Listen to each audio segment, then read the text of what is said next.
Alright everybody, well, as you can see from our beginning image here, tonight is Star Trek versus Star Wars. So we're gonna see, we have a guest tonight again, J-Man Justin, and of course Missy. Justin will be our Star Wars guy, and Missy will be our Star Trek girl, and I'm gonna be in between, kind of the host. So let's bring down this image, which I thought that was a pretty cool image here. Kind of incorporates a little bit of everything for both. Alright, cameras are live. So how's it going, guys? Endless88 here with my co-host Missy. How's it going, everybody? And J-Man. Greetings from a galaxy far, far away. So far, we can't even see him. Right? Yeah. Sorry, you knew I was going to say that. Yes, I did. Yep. Totally did. So yeah, if you guys, please comment in with your reactions to some of the questions. I got us some topics here. We'll probably go for about an hour, maybe an hour and a half, depending on where we're sitting at. But well, we're just gonna have some fun tonight. You know, we're gonna be playing this like Jeopardy, so you know they have to answer the questions as a question. No, I'm just messing. So. What is? What is? Who is Darth Vader? What is Darth Vader? What is Darth Vader? Who is Gary Guy in a Why black is suit? Darth Vader? You know, what is Darth Vader is a pretty deep question. It is actually. Let's not. Okay, you know what? We don't need like a 20-minute. Exactly. I'm just saying, like, yeah. But yeah, guys, please, like I said, comment, chat with us. If you haven't followed us yet, please press follow. If you're on YouTube, watching that, do subscribe. As you see, we have a plethora of videos that come out every week, 3 every week, some with some bonuses when they're time sensitive. So yeah, I guess let's I'll kind of, like I said, I gave these guys kind of a list, but I'm gonna throw some things around here. Not things are going to be so in order. So my first question to, we'll start off with Missy, is what brought you to love, aka choose Star Trek over Star Wars? Well, I'm old and it was out first. And it was on my TV every week.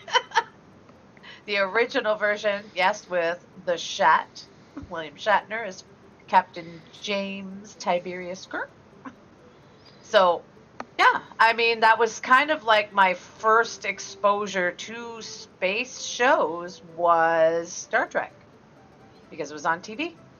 Nice. The only other thing that I watched was an original, I think, Doctor Who. And I was watching Doctor Who and Star Trek. Nice. I even, like, watched the Doctor Who with, you know, Peter Cushing. Nice. And to add on to that question, what's your fondest memory, or even if two, of Star Trek? I remember, like, one thing. I mean, there's too many things of the new things. So we'll go with when I was young and it was kind of new and fresh to me. And there was an episode where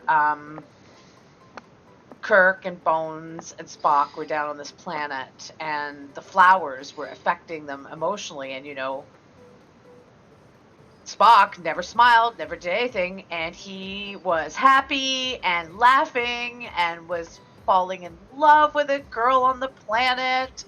And it was just so much fun to actually see Spock once laughing, happy, and behaving like a normal human.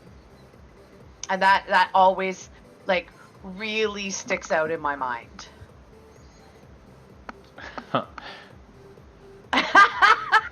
What's wrong with Doctor Who? You little demon. Right. Okay, cool. That's a cool little memory there. I know the So, one that that's I know the thing with Spock always threw me off was his Frodo Baggins or his Bilbo Baggins song, the '70s one. And he's doing, and all the girls are dancing all weird. I don't know if you remember that when he was singing it. Oh yes, with the lute. That was the one that was in. They had. Yeah, they were. Or I should say in Leonard Rome. Nimoy, right? Was it Leonard Nimoy? Yeah. Yes, Yeah. that's the one where they were in the. Like that was the Roman thing one, right? Well, it The wasn't where a Star it and wasn't a he Star was Trek singing- thing, but it was just Leonard Nimoy singing, like Oh, his Bilbo album. Baggins. You're talking. Yeah. Oh, his album. Yeah. Okay. Yeah, album. Uh. Yeah, it's fun. Yeah. Oh, that. Yeah.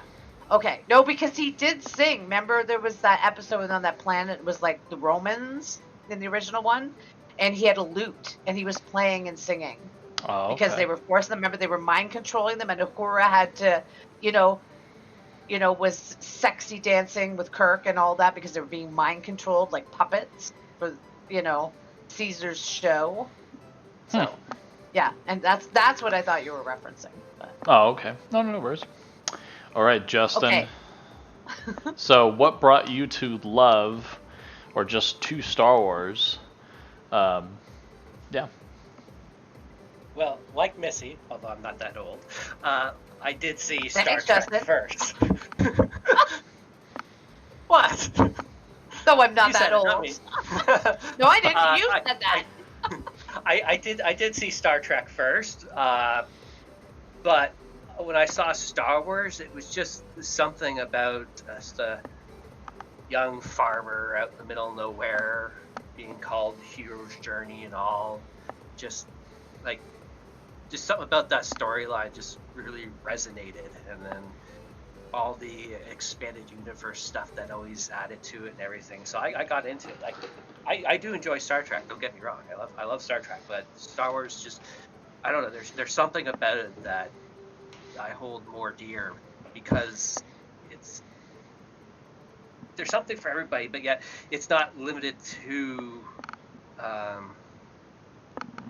don't know. It's like space meets Lord of the Rings type thing. You got swords, you got magic, you got your old senseis, you got there's something in there for everybody.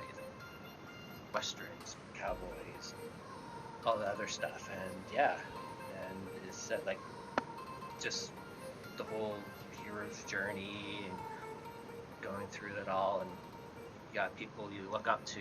They got the Jedi Code, the Sith Code, and in going through the fan base and stuff like that, how passionate people are. It feels more to me than just a TV show, like it is to a lot of people.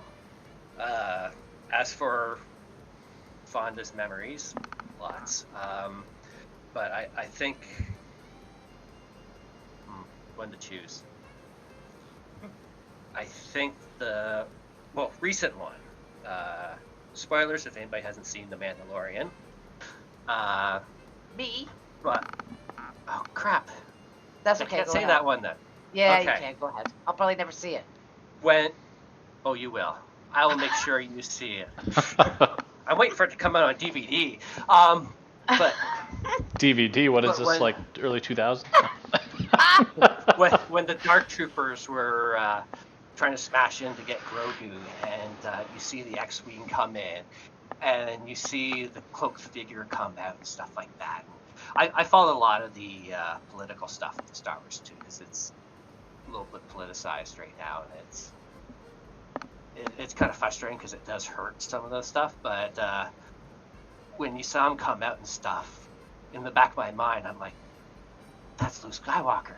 But with all the political stuff, I'm like, no way they would do that. And then just for him to go through and just destroy them all and come in, and he walks in and he pulls back his hood, it was freaking Luke Skywalker. Like, the emotion it brought out, we got to see Luke the way we remember Luke from the original trilogy. The feeling, there's a lot of YouTubers out there that did reactions. There's this one guy, he was great. he was in tears. Luke Skywalker was his hero. Like, he went through cancer and stuff like that, and he gave him hope and stuff like that. To see him after what happened to Luke, and then see him as his full, like, he was in tears. You could tell afterwards, like, it wasn't fake. Afterwards, he was kind of in shock, and he's just like, "Thank you, Disney." And like the feelings, like the emotion, like there's a lot of stuff in the movies, in the TV series and stuff like that, that pulls emotions that can make like grown men tear up with happiness. I don't know, it's just something that can do something like that is amazing. Yeah. No, I get that. Yeah, I think it was, you probably were watching Star Wars Theory. He's pretty good. Yeah, I watched his reaction as well. But yeah, no. But for me, like, so I'm not going to be answering these questions. I'll just kind of give my little tidbits on here. But yeah, definitely, like, fondest memories with like Star Trek. Technically, my mom introduced me to Star Trek and Star Wars. Actually, yeah, like, that's what's funny. My sister kind of introduced me to gaming. Yeah, even though she's always like, "You game too much," and I'm like, "You're the one that set me on the path." And yeah, but like my mom, like, her favorite, of course, was James T. Kirk. Mine was Captain Picard. I think I have a lot in common with Captain Picard, and just the way he, like, always kept himself up. I know, right? And I do notice that. Yeah. You know, just I don't know, just his personality, like, really clicks with me.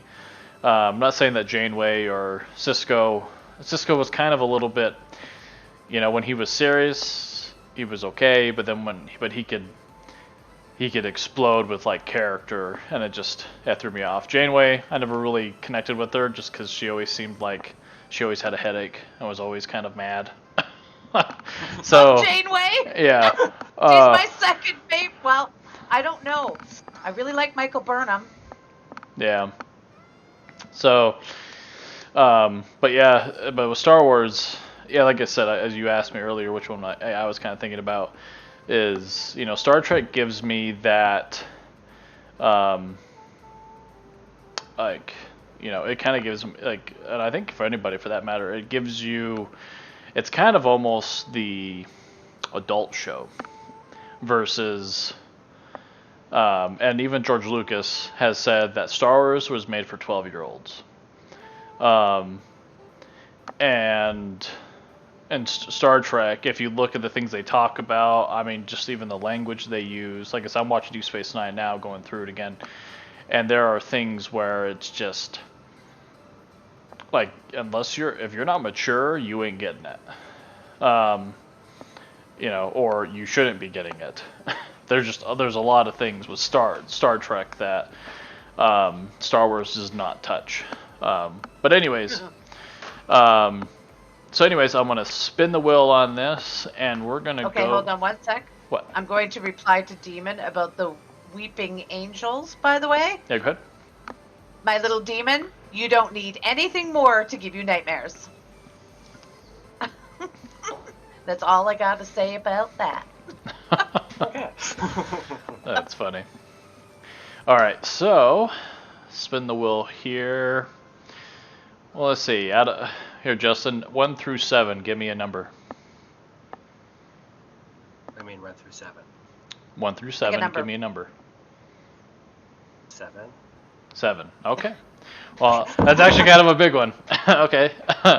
All right. So this topic is called franchise growth / fan base. So this one, my first question is kind of a multi-parter. And being that Missy went first the last time, we'll let Justin do this one. So, since their first introductions to the public through TV shows or movies or even books, which franchise has had bigger releases, do you feel? More media coverage. More media coverage, more sales, more books, comics, TV. I'd have to say Star Wars easily. Missy, do you agree with that?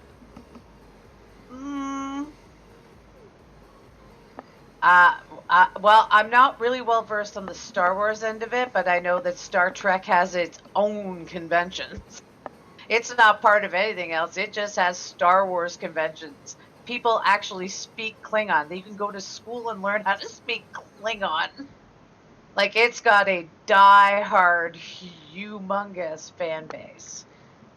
So I don't know. I don't know that I would agree that Star Wars is versus fan base is bigger. I don't know. I really couldn't tell you, because there's like Star Trek people are, hardcore, and they've been hardcore since the 60s. Star Wars fans are extremely passionate as well. That being said, Star Wars, there's been 110 Star Wars series comics, 140 Star Wars games, 156 legend and novels. That's not even classifying the new stuff. Like I miss you Googling. My face, don't give me away because my face lit up. I know why you know, because it's like you can see my face going white, and she's like, she's on Google. And I Pull have that up. failed. Nobody can tell. But yeah, I do believe out of the two, the Star Wars fans are a lot more outspoken than the Trekkies. I do believe that. They do get a bad rep at times, saying that they are a horrible fan base. That's why there was some issues with the Disney sequel trilogy that came out, but it wasn't so much of them hating the politics as more of they were ruining the characters and the story that was set before. Like, there was no plan for the next trilogy. They took old characters and stepped all over them to try to push up their new characters instead of just having them pass on the torch and stuff like that. And that upset a lot of fans, and a lot of fans were outspoken about that. And I don't feel that the Star Trek fans aren't as vocal as the Star Wars fans. So how many novels did you say for Star Wars? Legends, 156 plus 2 stories. 6 stories, sorry. There have been 850 novels for Star Trek. Really? More than 850 original novels. Yeah. I haven't looked at the Star Trek. What about video games and comics? Let me Google that. Well, that being said, Star Trek actually was the first to come out back in 1966. It kind of died off, and then when The New Hope came out in 1977, that kind of boosted up the sci-fi stuff, and that kind of brought Star Trek in. There's been a whole argument based on which one helped whatever. Did Star Trek, since it came out first, help influence Star Wars, which Star Wars is kind of more of like Japanese samurai Western. That's where he was getting his stuff from. So there's 26 board games for Star Trek. 26, that's it? I thought they would have had more. 8 tabletop games. 10 card games. RPG games. 9 RPG games. 1 MMO. I think that's in there too. MMORPGs. Yeah. Which Missy needs to try. You would love it. I've tried it a long time ago. Yeah. Interesting. I didn't know there was 850 original novels. Oh, I didn't know that either. Because it's weird when you go to the bookstore, there's way more. Wherever you go, there's way more Star Wars books out there than Star Trek. Yeah. I've looked at them both. That's why it kind of surprised me. I believe you. Well, but I'm reading the wiki. Yeah. All right. So now, I'm just curious. The format have you read any of the books? Nope. Okay, so we won't know the format. But the the format, the reason why I also like the Star Wars novels, I've read some of them, but obviously I haven't read them all. A lot of the format of them is like, there are different authors, they do cover different categories and stuff like that. But legends-wise, they pretty much all linked together. You could almost all put them in an entire timeline of where they are. And they do make references to each other and stuff like that. So it does feel like more of an expanded universe instead of just each individual stories, which I do quite enjoy that. Okay, sorry, carry on. Okay. Well, like I said, I'm gonna kind of be the host of the whip. So if I butt in, it just means that we're trying to. So one little part that last question there is, do you think, because to be quite honest, Star Wars was kind of flatlining a little bit, in the sense that before Disney picked it up, and I know George Lucas wasn't flatlining, right? He was just consistent, right? But it wasn't going anywhere big, because there was no new trilogy that came out, that kind of, So. And it only had movies too. It didn't have TV as well. Yeah. So my question to that was, do you think Disney owning Star Wars now means that Star Trek will not ever be as popular? So yeah. So I think I said that quite. Yeah. So being that Disney owns, and the powerhouse of Disney, just pretty much how they brought like Marvel to life again, right? So they got Star Wars and they brought it back to life. So do you think Star Trek will ever, do you think it'll ever catch up now?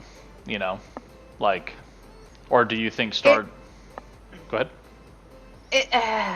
Yeah. See, well, it depends what Disney does with it, to be honest, because Disney almost imploded the Star Wars franchise. I'll concede to that. Yeah. So I know they're trying to backpedal it now and try to change it. They've, done a lot of changes. Remains to be seen whether they can bring it back to its glory or not. And Star Trek. Yeah, and Star Trek, I mean, there will always be something. They've got new actors doing Star Trek. You have the new Discovery, which I know you haven't seen the past season, which I told you to watch because it's really, really good and they totally changed it. But, I mean, you've got that, and that's become wildly popular. It's not like, Enterprise. They almost lost it, with, Enterprise there for a bit with Scott Bakula, but... but no, they've really brought it back. They've taken it in a whole different direction, and I'm sure the movies will still be there. They have other actors now, Chris Pine as Kirk. Well, I know. So I think it's still hugely popular. There's still a lot of Trekkies out there that still want more. So it's kind of bouncing around now. Right now, it's more TV with Discovery, and they're taking it in a bit of a different direction. But I think it's always going to be there. They tried with Picard, but. Well, you got season 2 coming out, but. Oh, there. But I think I'm pretty sure they've heard, like, a lot of people weren't. They're like, okay, I like having Picard back, but that's not our Picard. Like I said, like Captain Picard that I like, Next Generation, like literally, like his persona, like he's my spirit animal, practically in that sense. But this Picard just was weak, and it just didn't come together for him. So, anyways, moving on to still in the same category. So my other question is to you, Missy. Can I answer that? Did you? Mm-hmm. Justin, what? Oh, I was just going to answer the same question as she did, but you carry on, it's fine. Well, I just know you guys kind of talked together, and that was kind of like a group discussion, I guess, and that thing. But no, if you please, do you think Disney owning Star Wars means that Star Trek won't ever catch up? Over the period of time, Star Trek, Star Wars, they're two powerhouses. They'll jump the ball back and forth on which one's better. It's always going to happen. That's why the verses will never really be answered. The part I disagree with Missy is I think Disney can do good Star Wars, and they proved that with The Mandalorian, where they went back to their roots, because a lot of Star Wars was pushing filming technology and stuff like that. Like George Lucas did a lot of like creating like CGI, motion capture and everything. He created stuff to make his movies. It's like he wasn't changing the story to fit what he can do. He was making it so he can do it. And The Mandalorian started doing that too, where they had this giant dome with projection screens and everything, so they got the lighting down better and everything, and they focused more on the story and stuff. I think but basically they've made it, even though it's on Disney, it's now like Discovery, it is now a quote TV show, The Mandalorian. Yeah, for right now, because I think Disney, after The Last Jedi and everything, and the debacle of that, I think Disney's kind of stepped back and trying to find their footing on it, on where they need to be. Like Rogue One was pretty good. The Darth Vader hallway scene, freaking awesome. But when they started pushing politics in it, that's where it started hurting. And what they're starting to find is like they got to focus on the story. They can still put the politics and stuff in there. Like the girl power scene in The Mandalorian didn't pull you out. It was natural. It was who was there at the time, and it was amazing. They were awesome like that. So that's what you have to do, is write it organically. And I think Dave Filoni and Jon Favreau, I think they are Star Wars. Like if they started doing Star Wars the way it is and making the movies and stuff like that, I think it's going to take off again, like really huge, because there's a lot of fans that fell off after The Last Jedi, and the rest of them fell off after The Rise of Skywalker. And all of a sudden The Mandalorian comes out, and a lot of people that said they were done with it are now like, oh wait, Star Wars is still alive. We have a pulse here. Right. So as I said, like I think you're going to have that with either side. Like they'll start dying off a bit and then come back, start dying off a bit and coming back. Because as you said, before Disney took over, it was just the fans that was keeping Star Wars alive. There wasn't much coming out. They did a little bit of TV series, but even like the first movie of The Force Awakens really wasn't that bad. It was setting everything up. Yeah, there's a lot of rehashing and everything, but it was building up. And the excitement, I remember the excitement for that, like all these mystery boxes and all the excitement and coming up with theories, like it was thriving, huge. It was amazing. Is Benny trying to put his 2 cents worth in? You can hear him upstairs. Sorry. Yep. No, I was laughing and I'm like, I think Ben would he has something to say about it. Right. But yeah, and when they came out with the other one, that's when it hurt. Like every fandom is gonna have its rise and its falls. But to say that Star Wars is completely going to wipe out Star Trek or vice versa, I honestly can't see that happening. Because as you said, they're for 2 different categories. Star Wars is great because it's good for young kids and stuff like that. And the Star Trek is more, you could say more intellectual, but there's a lot of intellectual in Star Wars as well. There's a lot of stuff. And it's just nice to watch good versus evil. Just sit back and just enjoy it. Well, that's the difference too, is that it is good versus evil.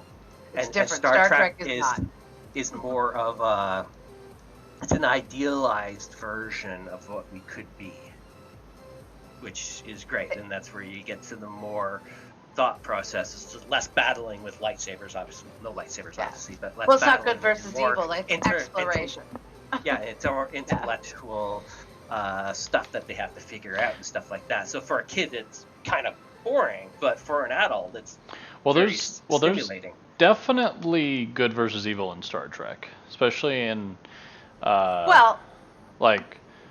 I mean, think about the Borg, right? Okay. Well, the general evil like that, but also like Cisco versus Gul Dukat. You know, like when it came to the point where Gul Dukat like started going crazy when he lost his daughter, and he literally the end of that episode was literally Cisco going, "It's good." He's like, "I didn't believe that there was good and evil. I always thought it was just gray." He's like, "But now I know there is evil." And he's but it's not the premise. But it's not the premise of Star Trek. Yeah. It's not good versus evil. Yeah. And I think that's what hurts Picard though, is because the Federation, which became this idealized and everything, all of a sudden started dealing with racism and stuff like that. And the Federation got rid of that. They were all inclusive. Like drugs. The So one chick is like doing drugs. It's so like, yeah, Picard is Picard is a whole other topic, because Picard was not. That's what I'm saying. Picard was not We're Star all gonna- Trek. That was a political if I could talk. Politicized? No. Politicalized. yeah, politicized. Politicized. Yeah. There you go. Totally. Like the script was But just writ. Yeah. But that's what's happened with Star Wars in spots too.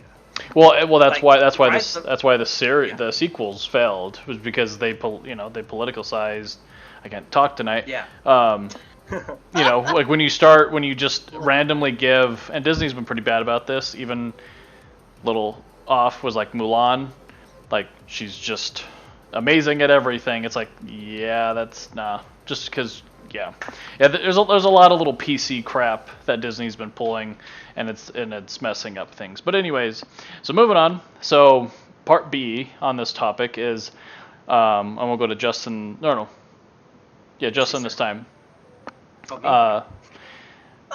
Between Star Wars and Star Trek, which has the more mature audience? I think we kind of covered that.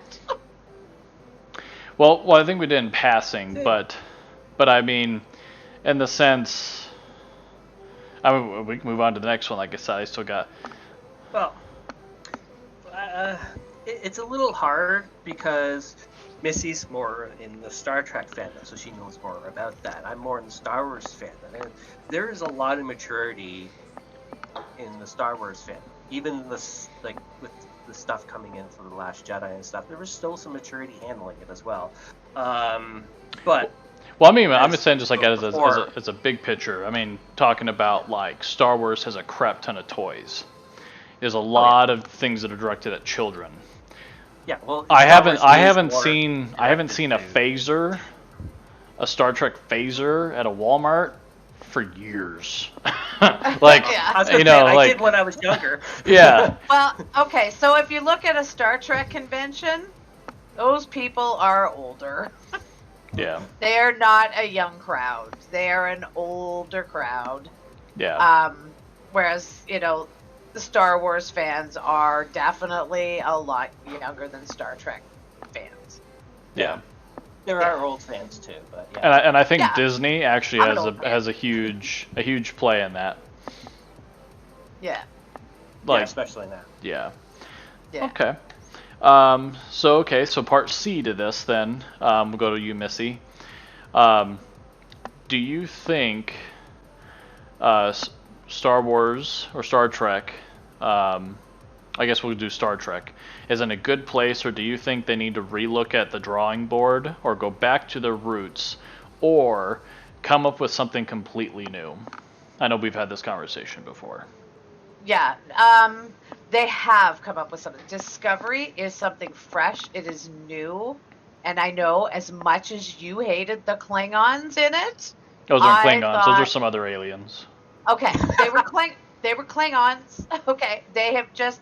You resist change, Brad. You resist change. My Klingons are Kapla, and Warp, right? that is a Klingon. These other things were. Well, remember, they just had brown face paint. Do you remember Enemy Mine? You ever seen? Yes, I remember it. I've seen it. Those heads. Yes. That's what those aliens were. Those weren't Klingons. Anyways, to finish my thought. Go ahead.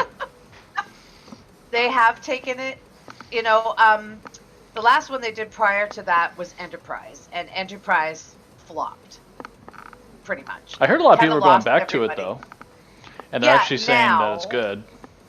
I watched the whole thing, beginning to end. Like, I've watched every single genre of it, but it did fall flat. I did enjoy it to a certain degree, but it was at the bottom of my list of favorites.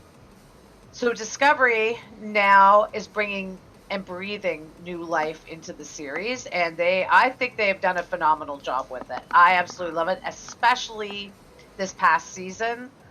what they've done, jumping to the future and what's going on now. And I think it's like I've had tears. I have been like on the edge of my seat with it. It's just, I think they've done a great job in revamping it. And as much as you hated those Klingons, I thought they were amazing and really well done, and more what you would think, that, their ship is, adorned with the bodies of dead Klingons, I think it's a wonderful take, and I think they're going in a right direction with it. Like I said, they almost lost it with Enterprise, but I think they've really done a good job with Discovery of revamping the franchise. Okay. All right, Justin. So, do you think Star Wars is in a good place? I already know the answer to that question. Or do you think they need to relook at the drawing board and go back to their roots, or come up with something completely new? I think we've hit the bottom and are starting to turn back to where we need to be. Like, The Mandalorian has showed a lot of potential and where we could be. The Rise of Skywalker was a lot of course correction. It was fast. They've cut out a lot of stuff. Hashtag J.J. Abrams cut. But, well, because they did a lot of course correction, because part of the problem was there was no overarching story, and that's what hurt the trilogy a lot, and the politics and stuff. Like, Rian Johnson had the right idea of trying to introduce new stuff into Star Wars, because Star Wars needed it. Every franchise needs new stuff into it to help keep it going.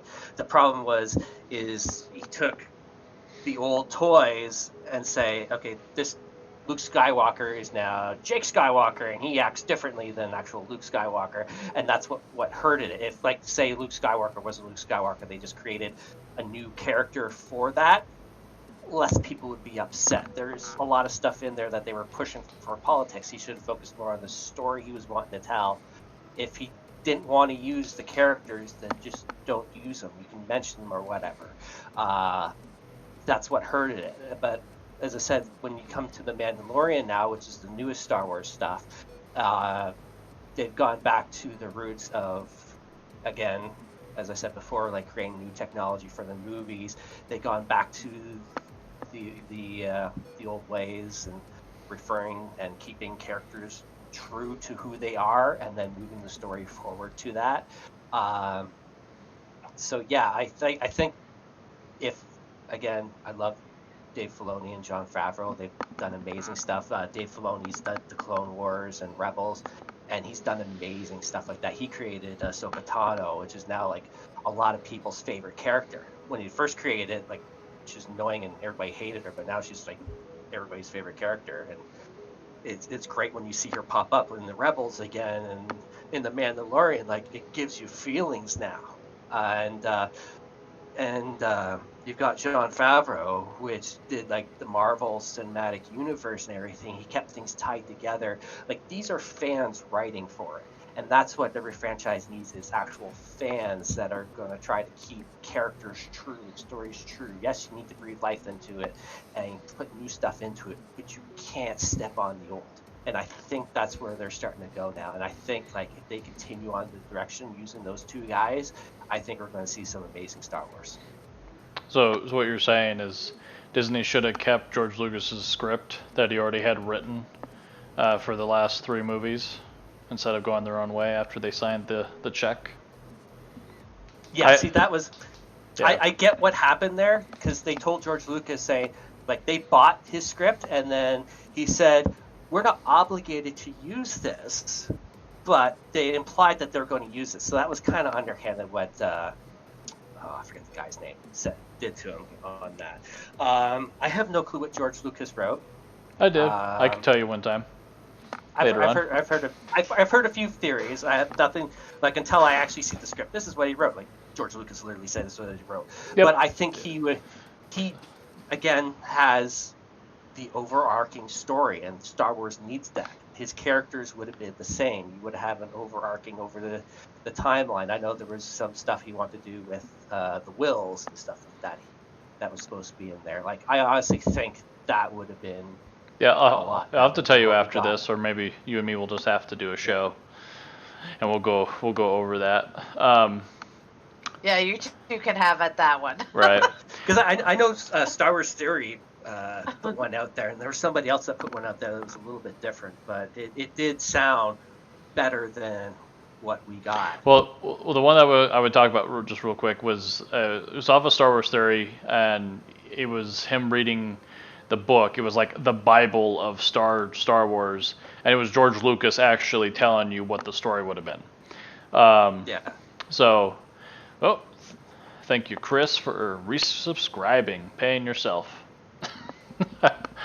All right, so Missy, 1 through 6, give me a number.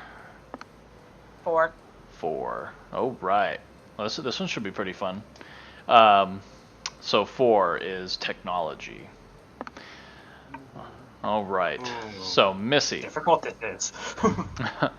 which franchise had the best / coolest technology? Star Trek.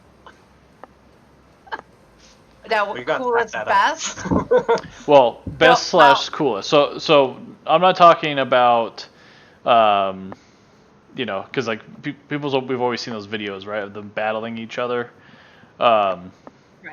I mean, lightsabers are super cool. Don't get me wrong. But they do have phasers, 2 sort of things in Star Wars as well. What I think is interesting and different is the technology that they had and that they were showing, like Kirk's communicator, in the year 2000 was pretty much identical to a flip phone that you talk and communicate with. So I think it's interesting that a lot of things, like a tricorder, is basically a tablet. It does the same things as a tablet does, or, you know, a laptop does. Missy's answering the second question. Oh, am I? Oh, I'm sorry. I didn't realize.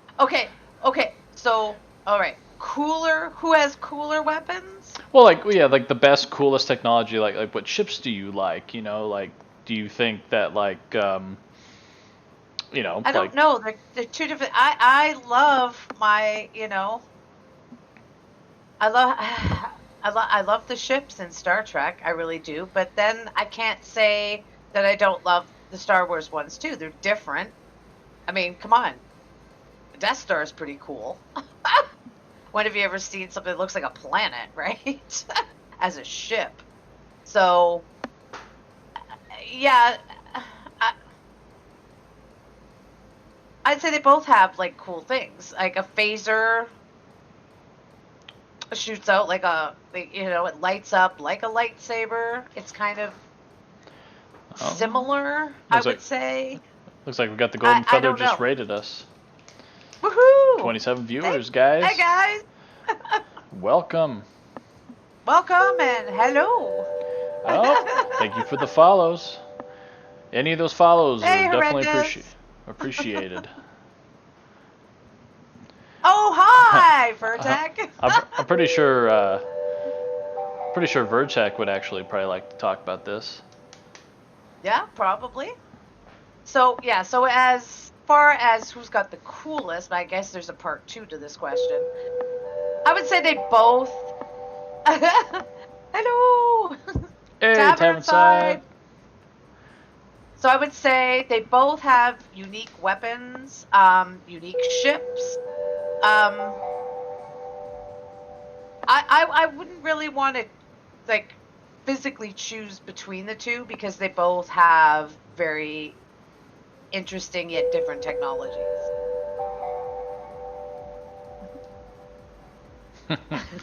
All right, Justin. What about you? Which franchise had the best / coolest technology? I think Missy kind of summed it up good because they are so different, and yet each of them are cool in their own ways. Obviously, I like lightsabers the best. But that being said, if I had a lightsaber of my own without force powers, I could probably injure myself quite a lot. Just like watching those people with nunchucks, those nunchuck fails. They don't know what you're doing, you're getting beat up. But I like the Star Wars one because it's a wide variety of technology depending on the area, and a lot of it is like your old beat up car. Like that would be more of what it would kind of be more of reality, how they're trying to fix up this ship, like the Millennium Falcon. It's a whole beat up thing that he keeps adding to it and everything like that. It feels more lived in. But like the Enterprise and stuff like that, it's very sleek, shiny. It's nice too. Like I'd have to lean Star Wars, but that's purely because I lean Star Wars more than Star Trek. But I do like a lot of the tech and stuff in Star Trek as well. Yeah. Okay. I'll agree with Missy on this one. You know that one? Yeah, I think a lot of it comes down to, though, that we haven't really seen a true blue, like, Dominion versus the Federation, Klingons, and Romulans in high definition, like, new day graphics, right? It still looked really awesome, right? Because, like, I'm with Deep Space Nine, I'm getting to see all that, and I'm just like, imagine if this was brought in today. You know, we saw a little bit in Picard, where he had all those, like, copy and paste ships everywhere. Yeah, with Riker. And Yeah, that was bad. We don't want to talk about Picard. Yeah. You know, but if we could have... That's not part of it. You know. But yeah. Yeah, but I know, like, just the ships and all that stuff. Definitely Star Wars likes to throw around their big ships everywhere. Definitely like that. Hammerhead Corvette. Exactly. Like but I noticed... Oh, sorry. No, go ahead. I was going to say, what I noticed, too, when it comes to, like, the first Star Wars versus the first Star Trek, movie-wise, technology and stuff, Star Wars does hold out a little better. But if Star Wars went to redo their thing, it'd be the same. We progressed. Yeah. Plus different decade, too. No, exactly. Yeah. All right, part 2. All right, part 2. Question that I was already answering, apparently. So, I guess Missy started with that. So I guess part 2, Justin. Would you say? Well, let me go on to part 2. Okay, you go part 2 then. It's fine. Okay, It's okay. fine. Yeah. Would you Let me say go part Star Wars or Star Trek has inspired our current day technology and future technology in the real world? Absolutely. They use a lot of things. I know that right now they're looking at, and yes, they are real, dilithium crystals to actually shorten the trip to Mars. They figure if they could use the dilithium crystals and the technology we have with them right now, they could cut the trip by half. Nice. So that's very interesting. And yeah, technology, it amazes me how many things that they had before, like I said, have come to light, 40, 50 years later, that all of these things that were so progressive then, we are actually using now. And Star Trek does use items that we really have. They're not like fake. The technology they're talking about is for real. Now, we don't have the capability of using dilithium crystals to, go into warp and do all of that sort of thing yet. But like I said, they can be used. And they are looking at it right now for the Mars travel. Nice. Which I think is really kind of neat. Also, guys, I just want to take a little second out real quick. If you like Star Trek, press that link right there on the YouTube channel and go subscribe.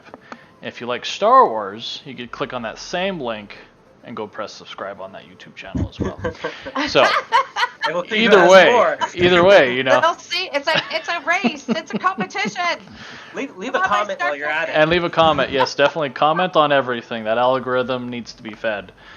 And say whether you're Star Wars or Star Trek when you make a comment. Exactly. Definitely. All right, Justin. So, yes. So, would you say Star Wars or Star Trek has inspired our current day technology or future technology? Okay, that's try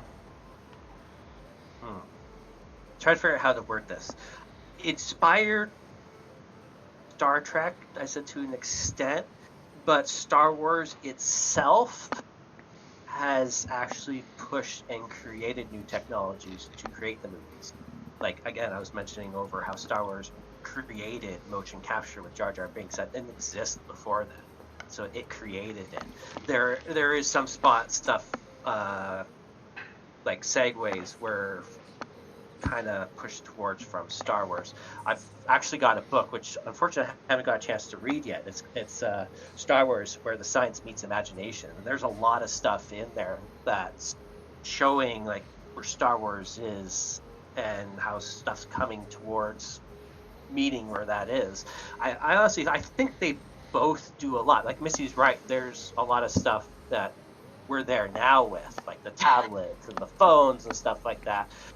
Or Star Wars stuff is, we're still getting there. But as I said, like the movies themselves have created new technology specifically for the movies, so that has helped progress in a way. So it's as it, without reading the book to see what more links, it's a little difficult to say. Like, well, it's like Disney's done a lot with their animatronics and stuff like that too, which has helped out a lot. So.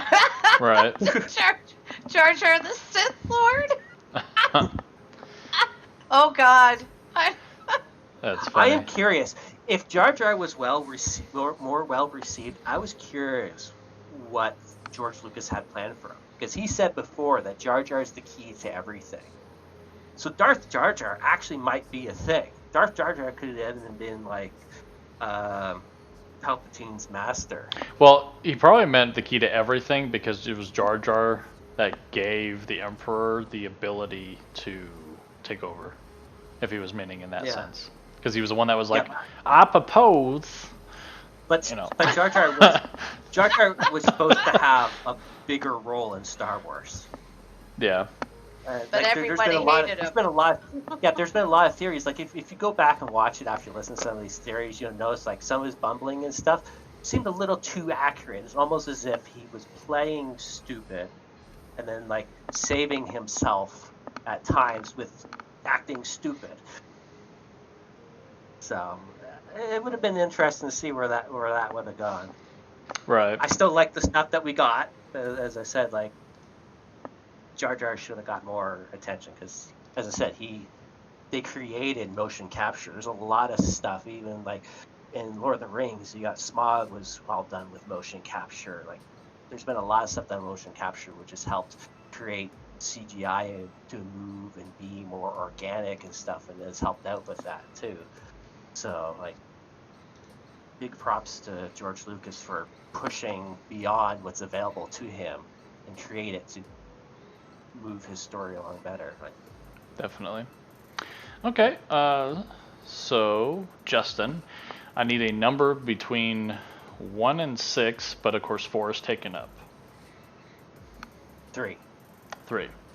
Oh, right. So this section is characters plus growth. So character growth, but characters. Okay, so the first question will go to Justin. Which franchise, if I could actually talk tonight, had the best character developments, personal growth, like who and why? Gross characters, exactly. See, that's difficult because where Star Trek is mostly TV series, in TV series you can grow characters and you can take the time for them. Like we had lots of Clone movies. Wars. Yeah, lots of but they had to have their character growth in one movie. Like Luke Skywalker, he had his character growth over a trilogy, but he grew in each one.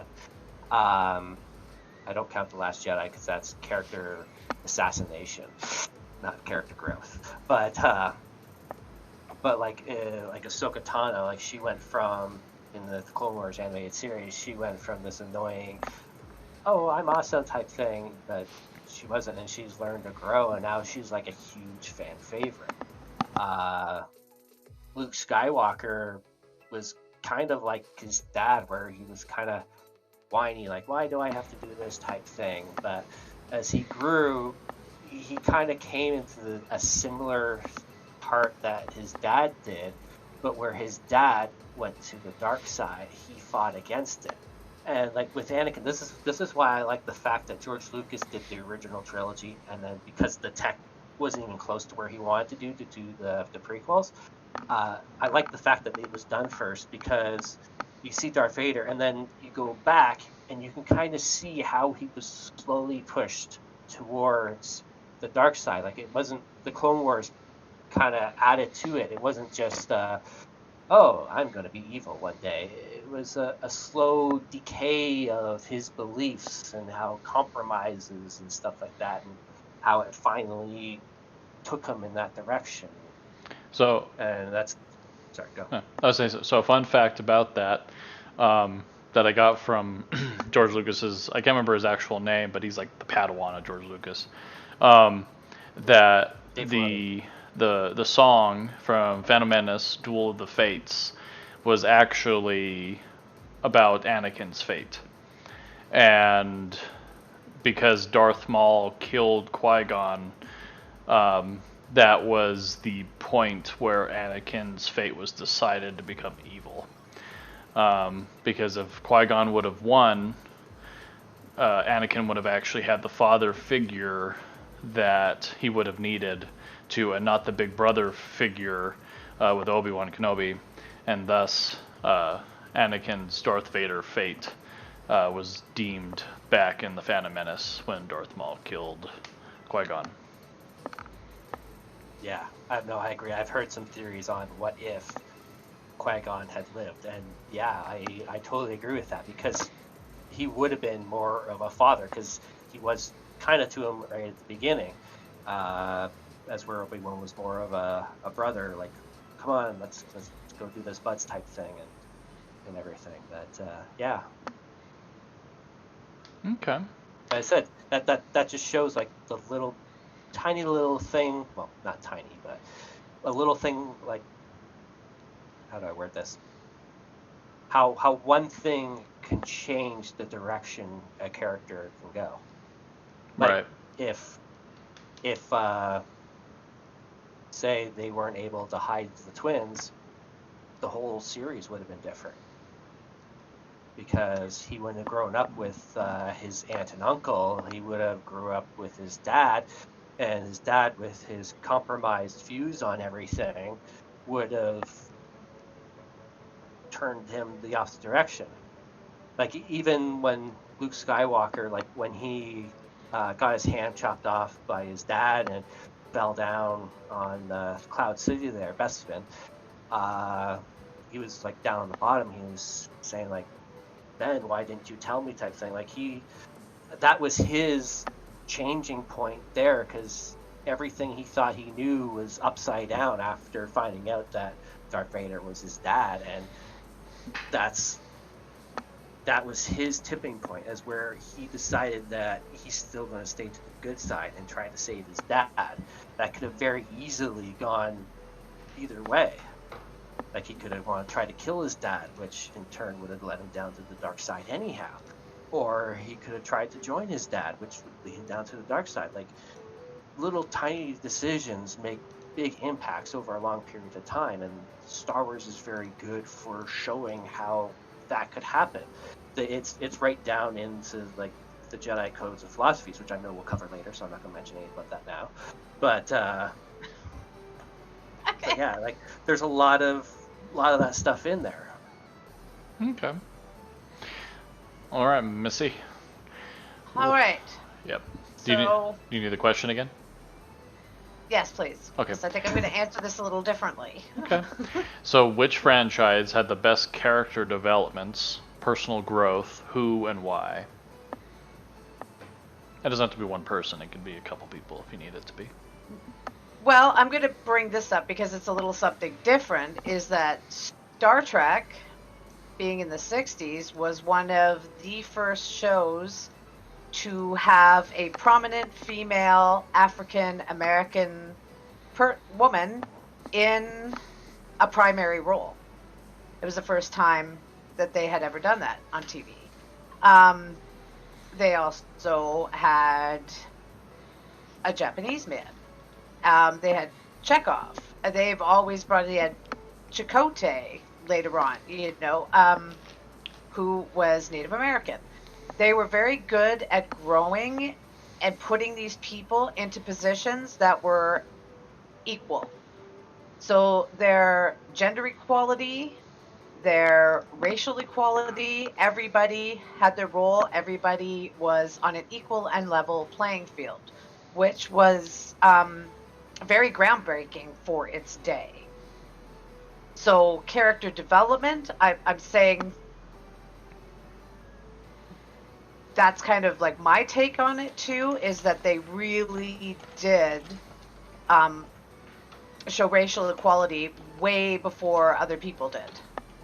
So I think that's something that's really, really groundbreaking. And yeah, as far as growth, there's always growth, like in every single one of the shows, but not probably as much as Star Wars, I would say.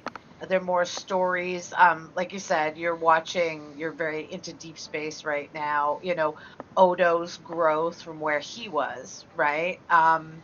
Even Quark, you know, you got to see a growth with him too. He wasn't just this greedy Ferengi. You know, you see throughout the season these people had a lot more depth than what they had at the very beginning.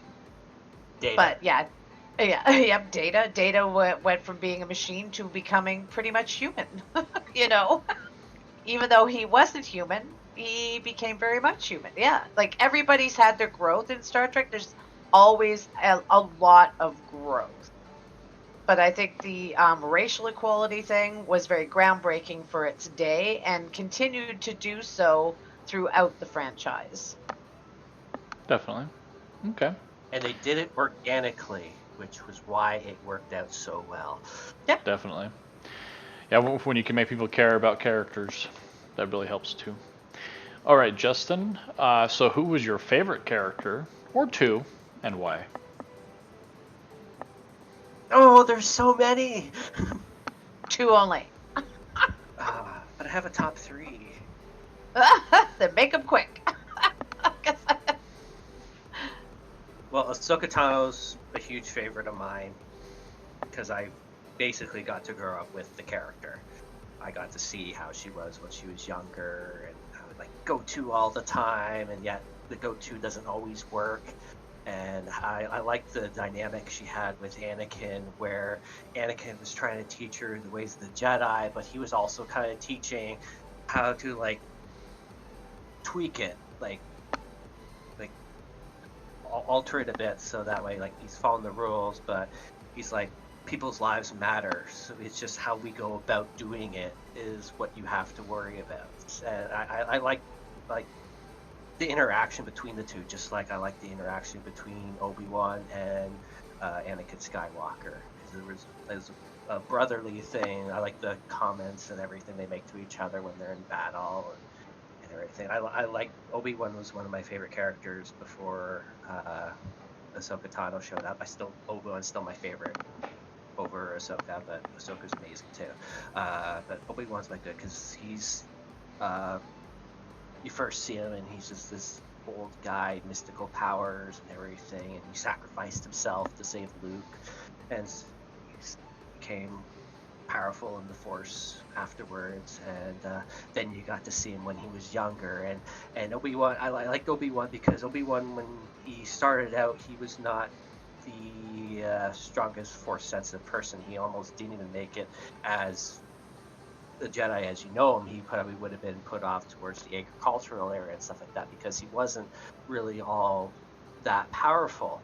But Qui-Gon took him in anyhow, and there's a whole storyline behind that, which is great. And he strived and he got better, and he became one of the best swordsmen in the Jedi Order. And of course, Yoda. Who doesn't love Yoda? Smart, wise, funny. Okay, so bonus question after hearing you both on this, and this is just being thrown at both of you at the same time. Which franchise has the? You didn't answer that one? The other question. Okay. No, you just the one. Not to go. Okay. Well, I was mixed because Justin came up with 3, so I was just actually 4 technically, wasn't it? Almost 4. Yeah. So Missy, Who was your favorite character or two, and why? I have 3. And I have to say... Come on. Well, you took 4, so I'll take 3. Number 1, Picard. Picard was my absolutely to die for. If he told me, you're going out that ship, you're going to do this, and you were going to die, I would go out there and happily do it. Put on the red shirt. And I mean the original Picard from, Captain not Jean-Luc from Picard. Yeah. Yeah. Not from Picard. But yes, he by far was like, he kicked ass as a captain. He really, really did. He was smart. I would die for that man. If he told me to go do this for the better as everybody else, then yes. You know, the needs of the many outweigh the needs of the few. Well, for that man, I agree. And if he sent me to my death, I would do it. Okay. Second favorite, I love Michael Burnham. I mean, she's captain, not captain, not captain. But no spoilers.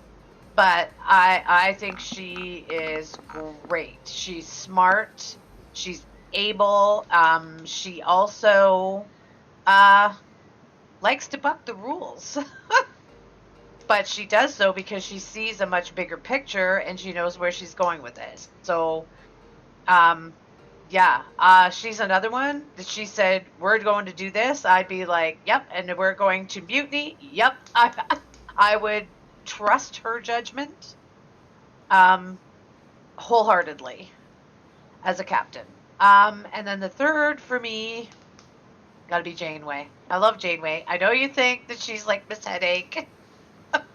But her and her love of like getting involved into temporal issues and all of that, she gets herself in a lot of trouble, Brad. And oh yeah, she doesn't care.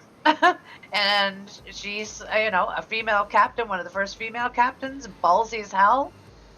And yeah, she ended up getting her people home. Yep. She did a lot of things. Like I really respected Janeway a lot, to be honest. So I would say in that order, just by captains, because I have a million characters I love, but we won't get into that. So I'm just sticking mainly with the captains. Oh, I love a whole bunch of them. Data is like, but yeah, I just thought I'll stick with captains, and that's in my order. Okay. Picard, Burnham, Janeway. All right. So this is going to be thrown at both of you. So a little bonus question. Who had the best characters out of both franchises?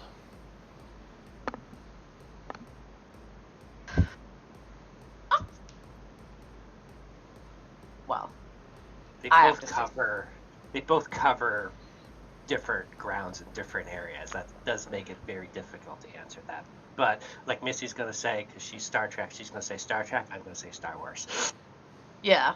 Only because I have such an emotional attachment, more so than I did with the Star Wars franchise.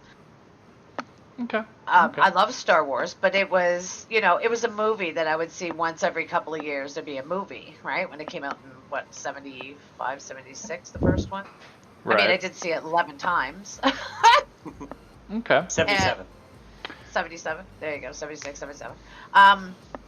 Yeah, and I did, see it 11 times as a small child. And my dad, it was me and my dad who hates everything sci-fi, got me started in video games and sci-fi. Go figure. Which he doesn't like any of it now. But yeah, and he took me multiple times to go see it. It was pretty groundbreaking for its time, but they were just movies where most of the time, every week I had Star Trek of some sort. So I grew to love those characters more than, you see a movie, it's 2 hours, it's done. So I had more of an emotional attachment to Star Trek characters. Yeah, and you got one every 3 years, which kind of... So it's kind of like, oh, great, a new movie. You're 2 hours, 3 hours, you're done. Boop, gone again, right? Well, nowadays... Technically, there's a lot of Star Wars series now. I mean, Clone Wars itself is huge, and they're putting a lot of canon into it. I haven't watched it myself, but yeah. But I have a lot of back emotion because of... Oh, yeah.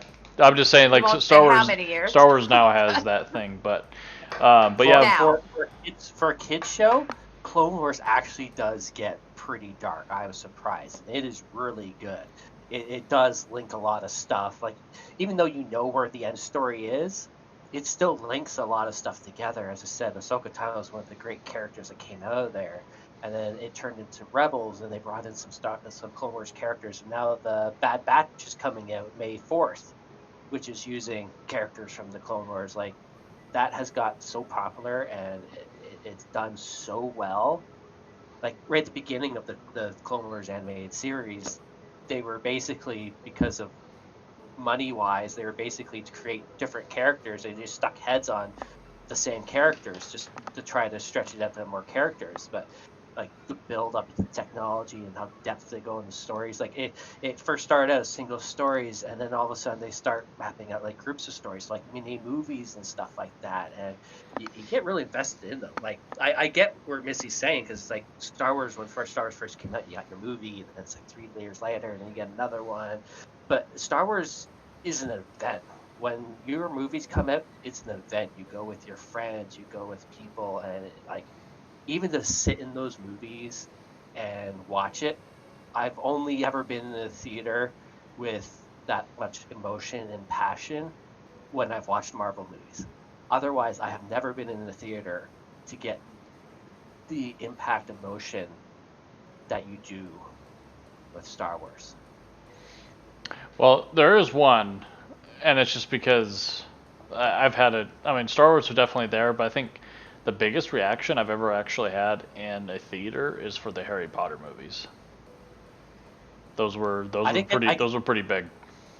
I didn't get to see those when they first came out, so I can't. But yeah. Yeah, I always. But then again, but yeah. People, I bet you 10 to 1 Lord of the Rings is probably similar. Ones that got to go out first day. Like I said, the only one that was more was when I got to see Avengers Endgame first night. And that was amazing. Like, oh yeah, no, that one was definitely pretty crazy. Yeah, but yeah, Captain America got Thor's hammer. Oh man, I'll remember that for the rest of my life. Yeah, the Yoda Dooku. Yeah, that was pretty crazy. Oh yeah. Okay, so let's see. I think Missy gave me the last number, right?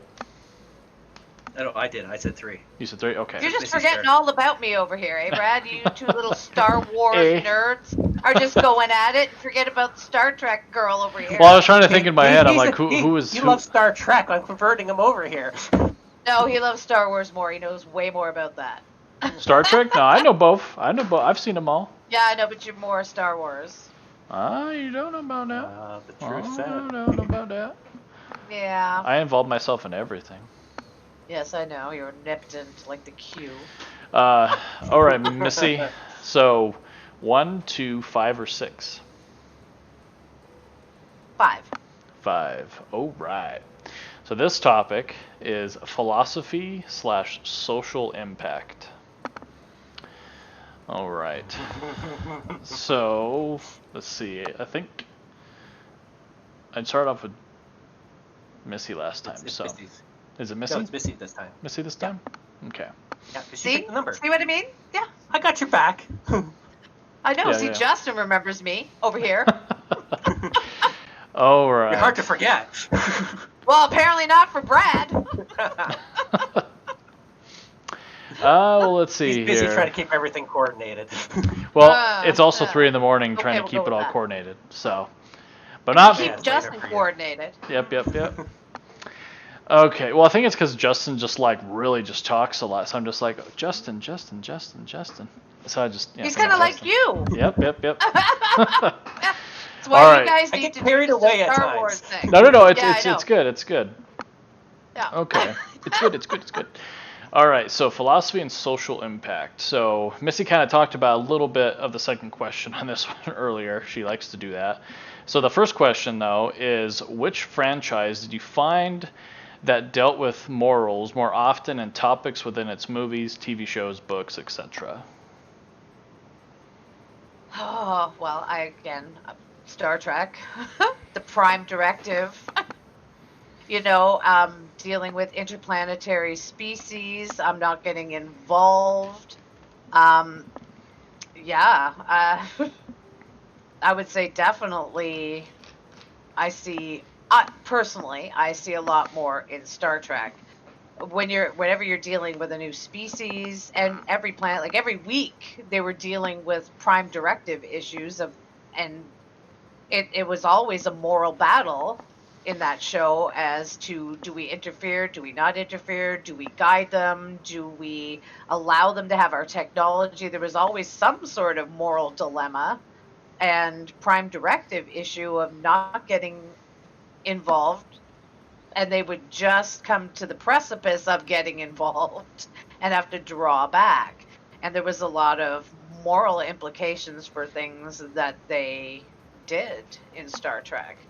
I think that's basically the whole premise of their shows was exploration and meeting different alien species and trying to, not destroy their way of life. So I think that's like the main thing was, we can seek out new life and new civilizations and boldly go where no man has gone before, but we also have to be very careful in how we interact with those species. Yep. That's probably why the aliens haven't actually hit us up yet. Oh, Missy just disappeared into the void. Sneezing. Bless you. Thank you. All right. So then what I'll do is, so Justin, so same question. Which franchise did you find that dealt with the morals more often and topics within its movies, TV shows, books, etc.? Well, I do agree with Missy on Star Trek with the Prime Directive and stuff like that. Star Wars does have its own philosophy as well. People just look at Star Wars as good versus evil, but it also incorporates stuff like mythology, literature, politics, philosophy, religion, history. Like the Jedi themselves, they have their own philosophy.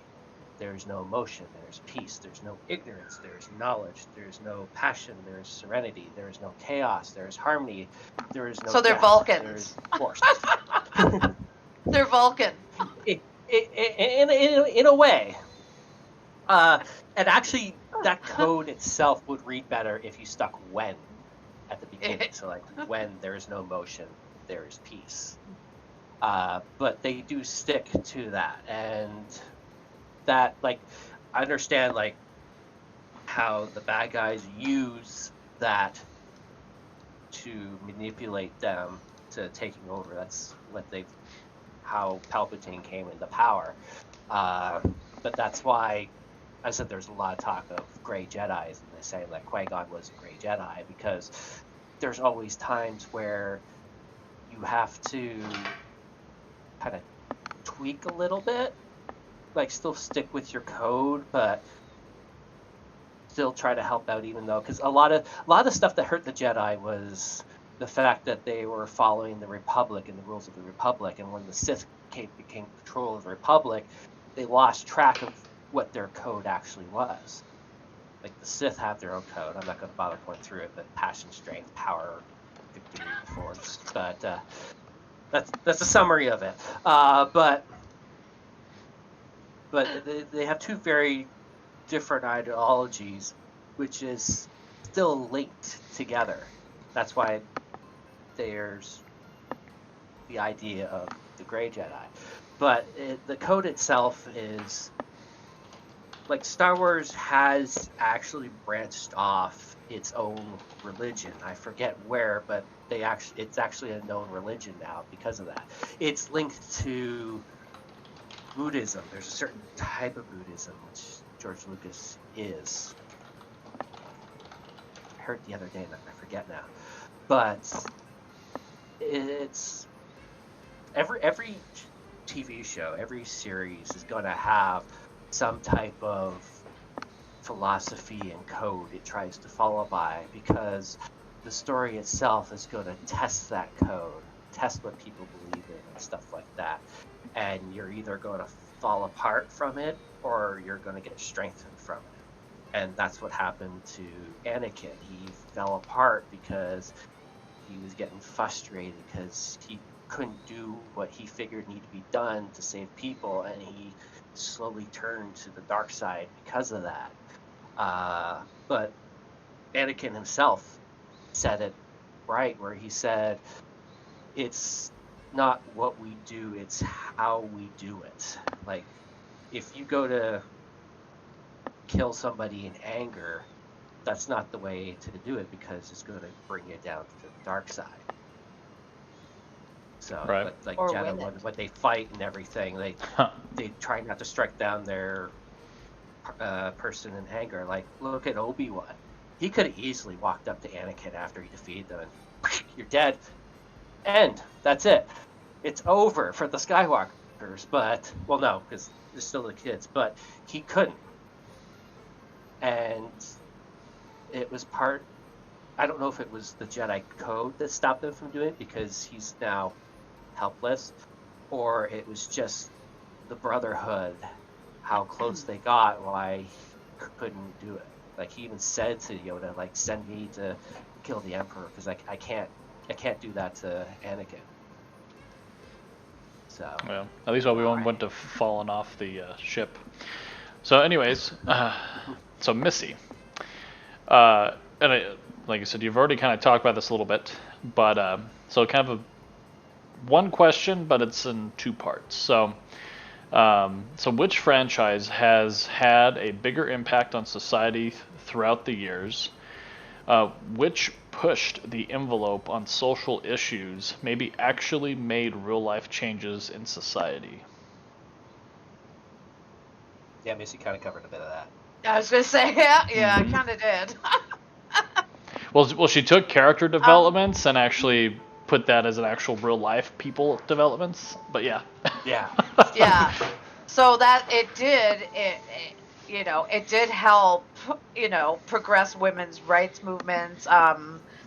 It's still relevant today, the issues that different ethnicities face, even what women face, still relevant today, what they were doing way back then when nobody really talked about those things, and those social issues. I mean, yeah, you watch it today, it's just as relevant as it was before. So, I mean, yeah, I guess I kind of did cover all that. Yep. I jumped ahead. No, you're good. You're good. All right. I like all my eggs in that basket. Right. All right, My Justin. turn. Yeah. Star Wars wise, it has helped out and progressed people. When Star Wars first came out,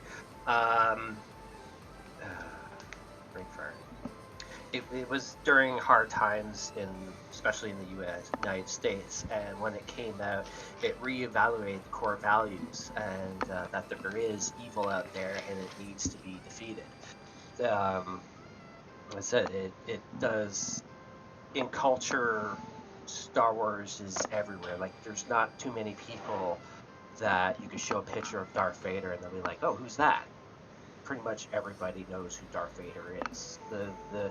Despite the fact it's for kids, it resonates with everyone. There is something in Star Wars for everyone.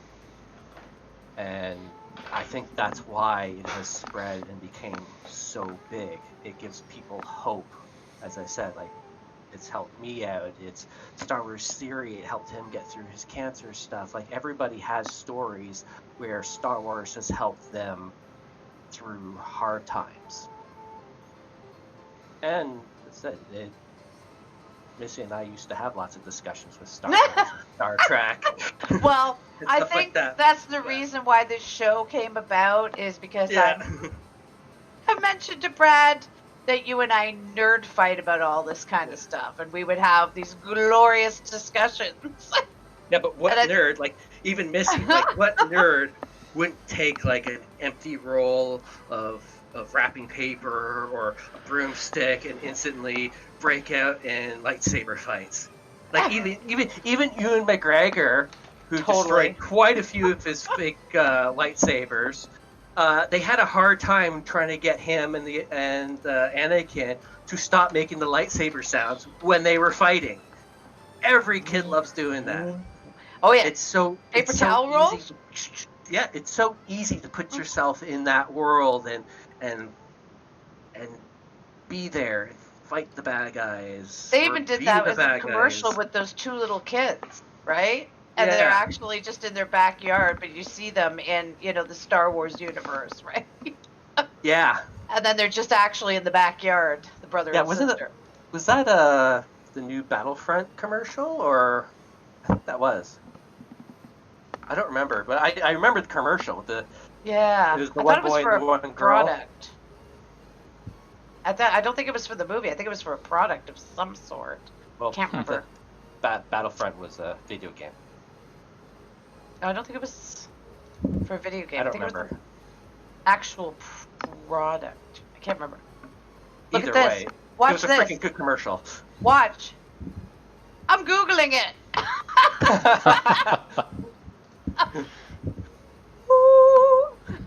Mrs. But yeah, Cheating again.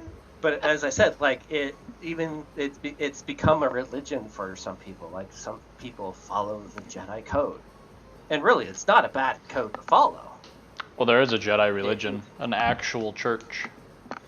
Yeah, I said I don't know where that is, but it is somewhere. Yep. Look at Chris wasting all of his points.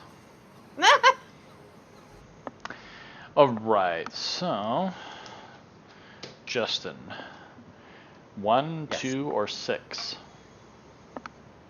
They're all even number. Oh, I'll take one. One's One? left. Missy took my 5. I was going to choose 5 last time, but Missy already took it, so I'll do one. Oh, So you do 1? can't find it. Yeah, Okay. I'm number 1. Alright. Nerd. So... Proud of Justin, it. we'll start off with First. you. So 1 is story. So Justin, between Star Wars and Star Trek, which has the best stories? Like, truly grabs you, makes you so excited that you want to learn more about that universe? Obviously, because I'm Star Wars. I said I do like Star Trek, and they do have good stories, and I am on my edge of the seat with them. Like, don't get me wrong, but Star Wars, it's more closer to like fantasy. It's like a mixture between like Lord of the Rings and all like Harry Potter and well, actually that stuff all came out after, but still, it's something about the fantasy and good versus evil, and like yeah, it is simplistic to watch because it is made for kids, but it's there's also a lot of in depth when you go down and break down and analyze it. It does become a lot more, like I said earlier, there's mythology, literature, politics, philosophy, religion, history. There's a lot of stuff in there that creates that, and I think that's why it has done so well and lasted so long, because it resonates with a lot of people.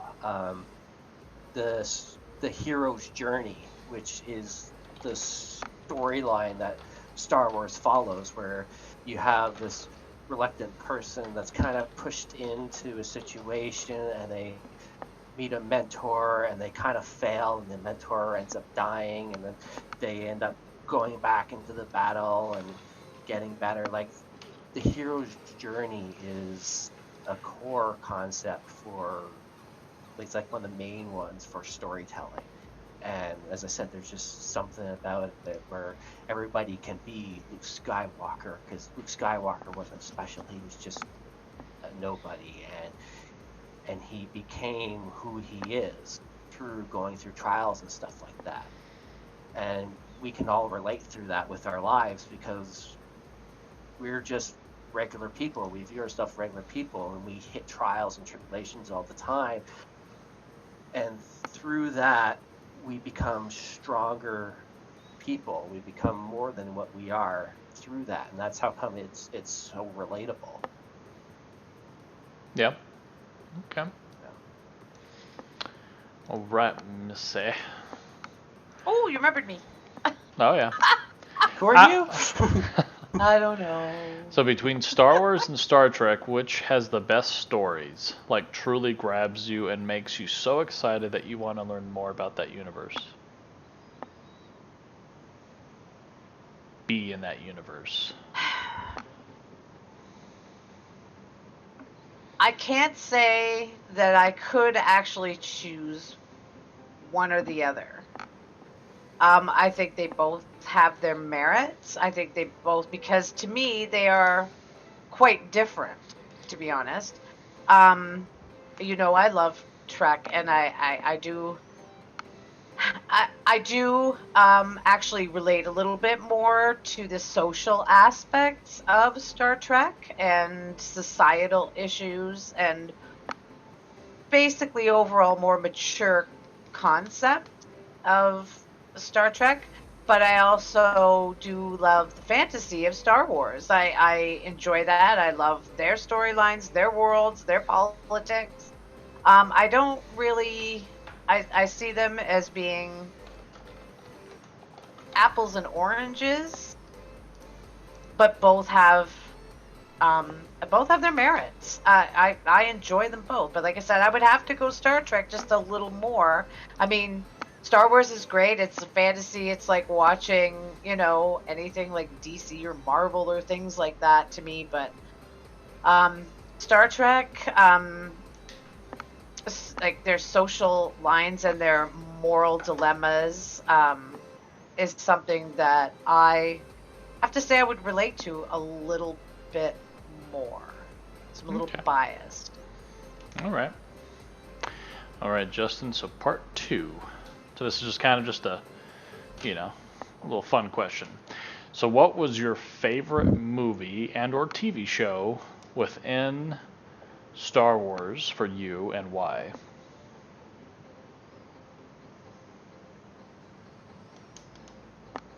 That is difficult because there's a lot of really good parts, and a lot of the parts, like even like Ahsoka versus Vader, if you didn't have the movies and the shows before it, it wouldn't mean as much as it did when you watch it. Like, if you grow up seeing Ahsoka, you know Vader, who he is, and Ahsoka was his apprentice and stuff like that, and they were battling out and everything, and like even the lines that they put in there, like afterwards, like Ahsoka says, "I'm not going to leave you, not this time," and he's like, "You will die," and stuff like that. Like, you couldn't just pull just one of it, because if you just watch that show, you wouldn't get the feelings of that all building up. It's like, I love episode 11 because of, well, I love the CGI and tech, and you can see how it turned to become episode 4 and stuff like that. You see how Anakin turned to the dark side, how Palpatine's grand thing turned over and everything. And Anakin versus Obi-Wan, but none of that build-up would happen without all the other shows. So I would have to say A New Hope, because that's where it all started. That's where it began. New Hope. Okay. Yep. All right, Missy, what was your favorite movie and or TV show within Star Trek, and why?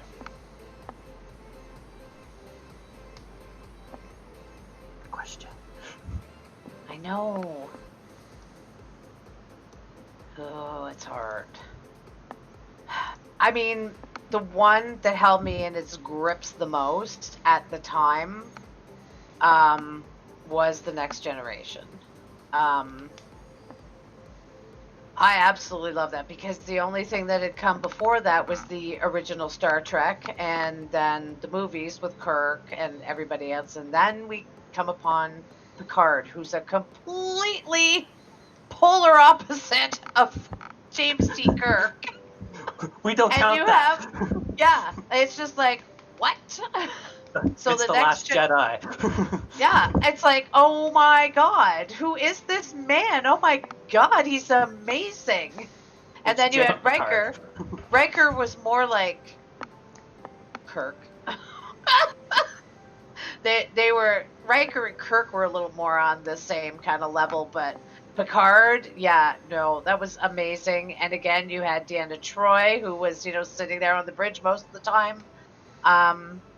She was amazing. Dr. Crusher, and my all-time heart, Data, and his quest for humanity was an amazing development along the way, and I was just enthralled with that character and his development, and I don't know, I think it was just so different from the other Star Trek that I had grown up with and watching in reruns, by the way, because I'm not that old.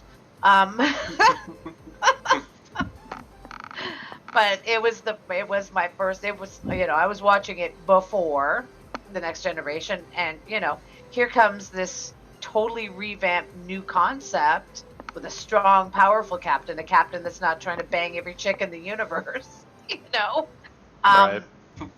And and then you had, Data, Geordi, and Worf. You had a Klingon that wasn't trying to murder everyone, There was a lot of new things that they did with The Next Generation that were very groundbreaking yet again, and there was less fluff. I mean, the 60s were what they were, right? And the general way they created TV shows back then was different, but The Next Generation, was just like, whoa. So, I mean, everything that came after that was kind of then a little bit more of the same. But yeah, I would have to say The Next Generation, absolutely my favorite, because of how different it was compared to what I was used to. And like I said, Data and his quest for humanity. There were so many laughable moments in amongst seriousness, but you would just like chuckle. He brought that comic relief, in his quest to become human. Yeah. And it was very, very endearing, and you learned a lot about the way you think as a human through the eyes of Data, who saw things just, as they were, and was trying to, I guess we realized how much more of a complicated being we are. And that, we're not like an android. Right. Through the eyes of an android. So I love that, and I love that continuous theme, He had Spot, he even got himself a cat, and he loved that cat. He's an android, but he loved his cat. So how do you not love that? Right. All right, cool.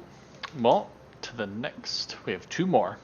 So each one of you will get a one of these. So, Missy, 2 or 6? 6. Okay. I don't know. Tough questions. All right. So I mean, Justin will get 2. But okay. So 6 is music. This is one of my favorite ones. Has to have a good music, right? Like, music is what gives it the soul, right? The actor can act, but the music is just. Well, I think me and Justin can answer it, because this is going to be quick. So topic is music. So the first question, which will go to Justin first. Which franchise had the best music score? Can you say easily? Though Star Trek does have its beginning thing is pretty good, I have to say easily Star Wars. John Williams is amazing. Like, he not only did all of Star Wars, he did Superman, he did Harry Potter, he did The Notebook. Like, you hear his music, you instantly know what it is. It's so unique and so good. I have every Star Wars soundtrack, and I have listened to them hundreds of times, and I will listen to them 100 times more. Like, it's amazing. There's emotion. You can tell, like, which theme is for each character, and how it builds up, how it gets your emotion driving. Like, the guy's amazing. Like, right.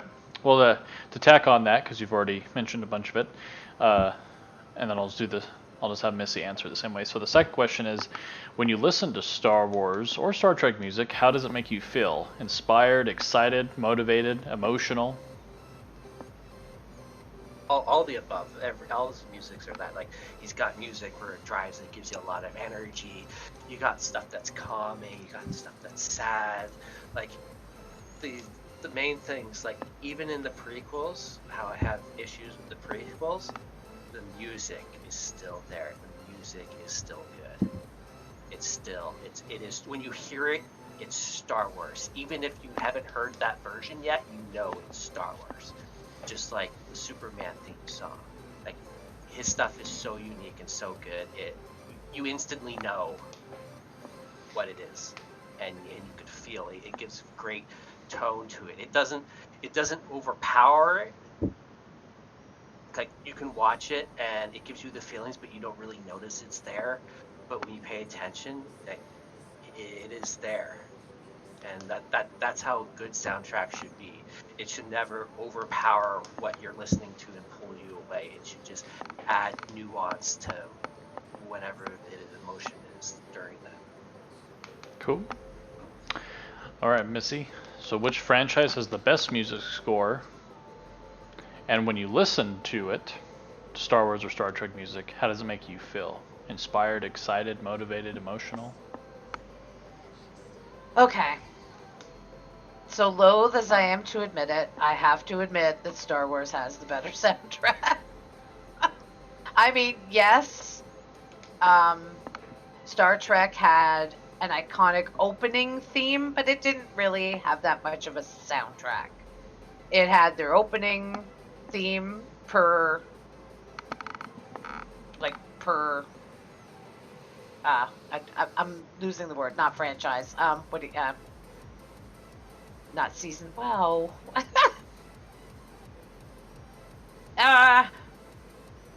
Brad, what's that word I'm looking for? It's escaped me. I had it and it escaped. But like the original, do do do do do do do do do. We all know that that's Star Trek, and we all know that comes from the original. And da da da da da da da. Like, we know the Next Generation. We know. Right. Well, Next Generation, didn't we? Picard was always. You always had his on there too, didn't you? In the beginning of it, the very, very beginning. Like the Next Generation. Yeah, that's my favorite. You knew they had like an opening.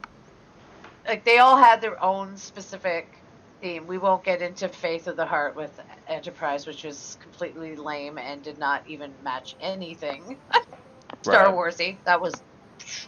But other than their opening theme, they didn't really have a soundtrack.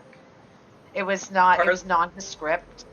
But you hear dun dun dun dun dun dun, like, you're like dun, and it was such a menacing, like, you knew that it was like here he comes, right?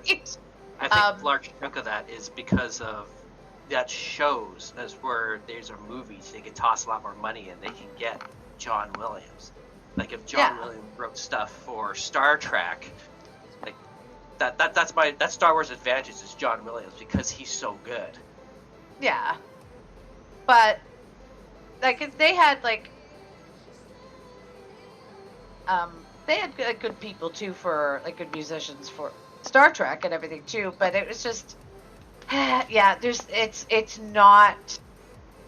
not nearly as, like you say, emotional. It's not nearly as emotional as Star Wars. And like you said, everybody has a different sound, and you know who it is, and you know who it belongs to. And it's almost like, and it probably was, but these were created for the characters, not created for a show. So the characters had a theme song, not just the show. So yeah, I would have to say that, sadly, I got to give this one to Star Wars.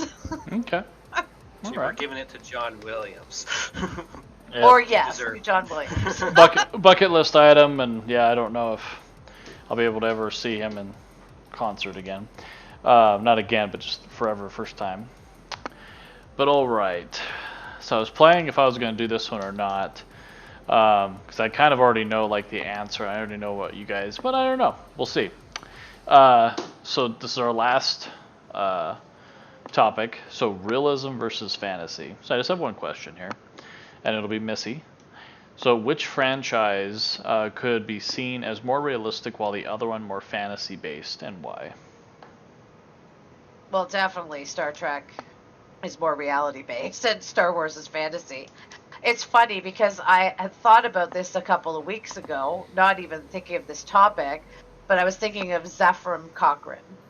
Now, Zaphram Cochrane, I loved him as a character, because he's the one that was responsible for aliens finally making contact, the Vulcans, because he was an eccentric human scientist, Elon Musk, who, was very interested in getting out there into space, created the warp drive, made his ship the Phoenix, and, Zaphram Cochrane had the first contact, but the Vulcans actually became interested in us, in this lore, from the minute that we put our first satellite into orbit, the Sputnik 1, in 1957. So the Russian satellite was the first one up there, and that's when we grabbed first attention of the Vulcans, was in 1957, but it took until, 2067, somewhere around there, I think, because Cochrane was born in the 30s, maybe somewhere around there. Anyway, so, yeah. It's really funny, that they were very much drawing on our actual history. And a lot of it is our history, and it's history driven. The Romans, you're dealing with the Roman Empire. They take a lot from our actual history, where Star Wars is more of a story. It is fantasy.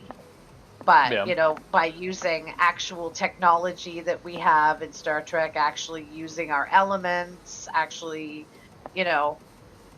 using our space history and everything else. And I look at Cochrane as being, Elon Musk, right? It's kind of like the eccentric scientist, right? That wants to get out there into space and is, trying to move forward with technology. So, I think a lot of that, I would definitely have to say, Star Trek is definitely more reality-based, and Star Wars fantasy-based. All right, Justin. Are you going to agree with her, or do you have some type of rebuttal? Little rebuttal, just because I like saying that word. No. Gene Roddenberry, which is the creator of Star Trek, created a idealized version of what Earth could be, and to be able to get as far as Star Trek is, Earth would have to group together and get along and stuff to be able to push beyond the stars. For where we are, Star Trek is closer to what we could become. But that is to say, that doesn't mean that Star Wars could not exist. It very well could. There are certain aspects of Star Wars that seem more realistic than Star Trek, as where your Star Wars has your religions fighting. You have your Jedi, your Sith. Well, I can't see everybody playing along where having everybody still have their battles and stuff still seems more logical on the cynical point of view of how humanity is. Ship-wise, as we talked before, you're going to have your old beaters, just like you have with your cars, where they put them together, spruce them up, or have a junker thing just flying around. It seems more logical, but for the most part, I will agree with Missy for the most part. Yeah. I was going to say, you're not going to take a junker into space for your very first space exploration, though. Well, if somebody first creates a lightsaber, they're getting closer. Right. But we already have communicators and tricorders. Well, what was it? Shoot, I forget. And video communication too.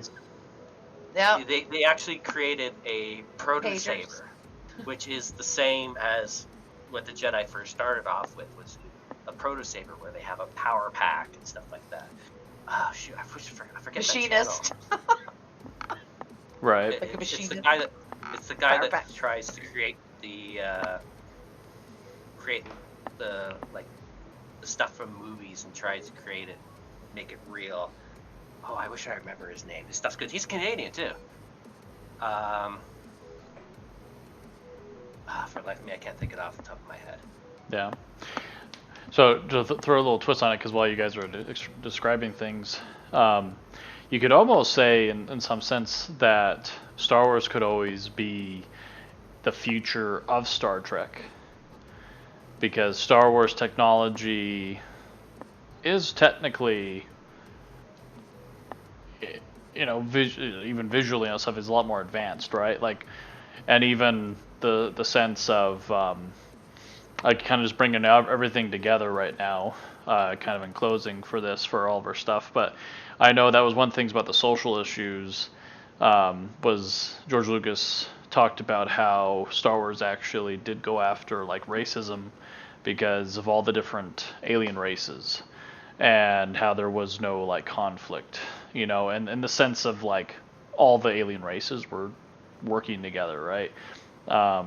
So I know he talks about, I don't know if he meant it that way, but that's what he's kind of came to a conclusion on in interviews with. But you could always say that the Federation is a younger version of the Jedi Order, because even in Deep Space Nine, that was one thing that the Maquis had a problem with the Federation, was that the Federation was, you had to conform to what they thought was the correct way of society, the correct way of running things. And if you didn't, then you became the Maquis, the outcast. See, Brad, now if you had watched, and I'm telling you, the last season of Discovery, that if you watch that will tie in. Oh, yeah. Because, you think of all the junk stuff, like what if it's like there's a huge war or something happens with the Federation? Of course, you're just going to have all that technology. It's like the fall of the Roman Empire, right? Well, just look at the Dominion. All that technology. Yeah. Yeah. Well, so you've got bits and pieces that you're then putting together like Star Wars does, right? So it's entirely possible. That's why I said Star Trek is closer to where we are now, is where Star Wars is more future. It's like way down the road. A long time ago. Yeah. I mean, who's to say Coruscant wasn't originally Earth? We just made it a big old city. Well, Star Trek started in 2063. That's not too far off. Right. Where we are now, right? But yeah, I guess one little bonus question that I just thought in my head. So Missy and Justin, if you bonus question. Just one little bonus question, just a fun question, is before we close out, is what universe would you want to actually live in? Star Trek. Star Trek? Well, we know Justin's Star Wars. Really? Totally Star Wars. Totally Star Trek. Yeah. Good. Like, going back to the technology thing, I want Star to Wars, explore. I don't want to fight evil. If you want to explore, technology-wise, Star Wars space flight is significantly faster than Star Trek space flight. Okay, but Star Wars, way too much strife, way too much crap going on. I got to worry about enemies at every corner, That depends where you live. Yeah, no, there's too much strife in that realm. And it's good versus evil and all of that. No. Give me exploration, exploring strange new worlds. Yeah, that's more my speed. Of course you're going to have strife, as you see. That's what episodes are. But they're not always. Some episodes, they get to go to Ryza and just chill out. And deal with the moral implications of that, too, right? So it's not always, good versus evil. Sometimes it's, let's go to this planet for sex. Exactly. So, yeah, no, I would, yeah. I would say Star Wars for me, because there's a lot more, like, because it's so built up, and obviously they've probably had to terraform to be able to have like that much livable planets and not much close. But I do like the fact that there's so much out there, and a lot of it's closer unless you go traveling to the outer rim in which case, like the unknown parts of the galaxy, in which case you could potentially be like Star Wars, which they have had episodes like that. The Chiss live out there, and that's where Thrawn comes in. Thrawn's an amazing character in the Legends books, which by the sounds of it they might be bringing into canon. Yes, but yeah, I think for space flight technology, like you're spending less time in space, which is good. So you can go around, you can do more, and I want to stay in space, You're- and it's nice and clean. Everything's pristine and clean and sanitary and sterile. They can cure all the diseases and things. So, That's funny. be no COVID. So yeah, give me Star Trek. Cool. if you could have force powers, come on. Let's not get into this, because then you're just going to get me on to the Q and the Q versus everything, and they're omnipotent and they can destroy galaxies with his finger snap. So let's not even go there. Actually, I do have a rebuttal for the Q. If it was like Jedi or Sith versus the Q, I do have rebuttals for that.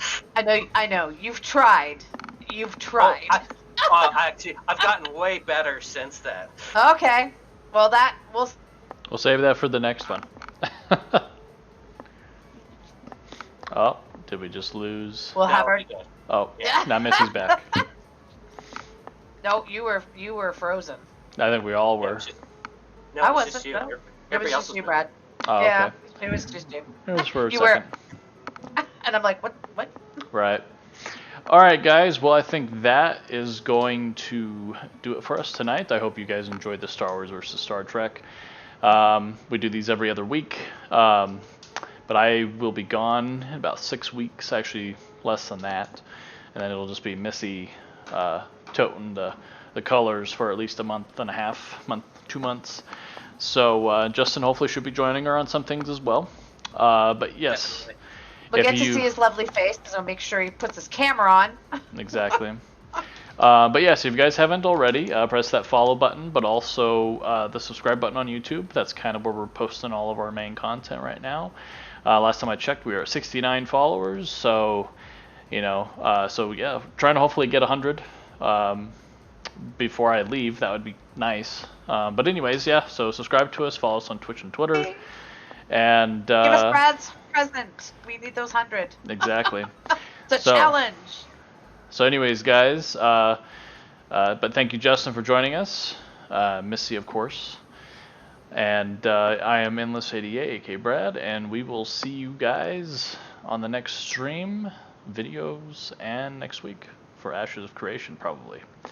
So you guys have a good night. Long and prosper, and may the force be with you. Exactly. Have a good night, guys. Stay safe out there. Stay healthy.